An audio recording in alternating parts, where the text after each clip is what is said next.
heard Josh Downs. Coach Steve has him sixth. Coach Don has him 10th. Dan has him fifth.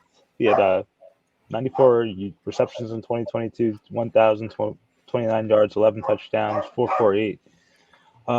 Coach, actually, Dan, start us off. Why Josh? Yeah, so I love Josh Downs, and I'm so glad that the NFL scouting community is coming so much higher on him, where you're seeing him at the back end of the first round in NFL mock drafts.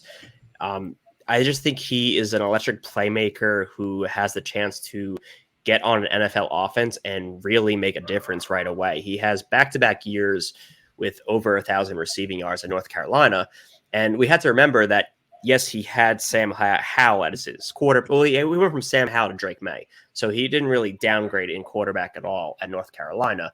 But when he gets to the NFL, that's the type of quarterbacks he's going to be playing with. So he's just like an athletic difference maker that I think is going to have the draft capital that's going to justify taking him fairly early in your dynasty rookie drafts. Yeah, this is the one that once I was so I'll look at all my players and then I'll start to compile and this was the one that I couldn't find a place to put him.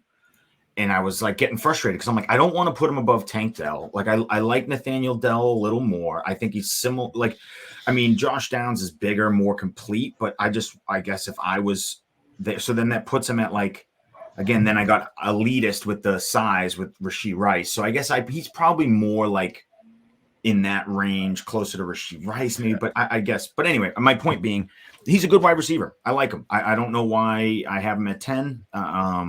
He has back-to-back years of production and, improving on that production, which you like to see. He had a year where he was averaging 100 yards a game. Like, that's insane. So, yeah, I mean, production's there. Everything is there. It's just I didn't think he was great with physicality at the line of scrimmage, and that worries me at the next level where I'm like, okay, if he starts getting into a lot of situations with physical corners, he might struggle. But, with the ball in his hands, he's great. He's fast. So, sure, in the right system, we talked about, McDaniels, both McDaniels, Oakland or Vegas or Miami, the right play caller gets his hands on him, it could be great.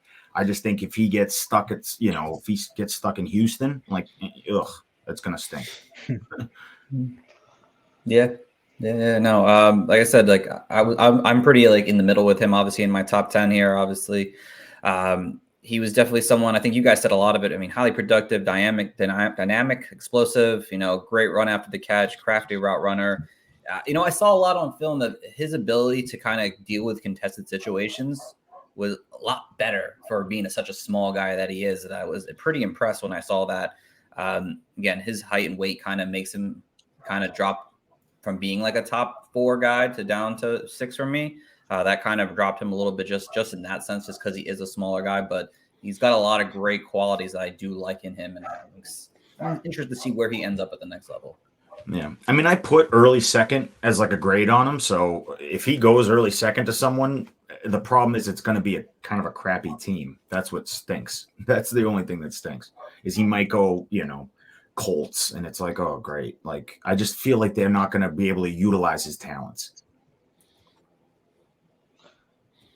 Oh, Kyle says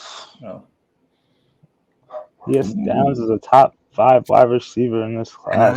Nice, Kyle. Yeah, and I do trust Kyle a lot. So Kyle also already has the answers. Kyle already has the answers for the test. Clearly, he read the cheat sheet. Yeah.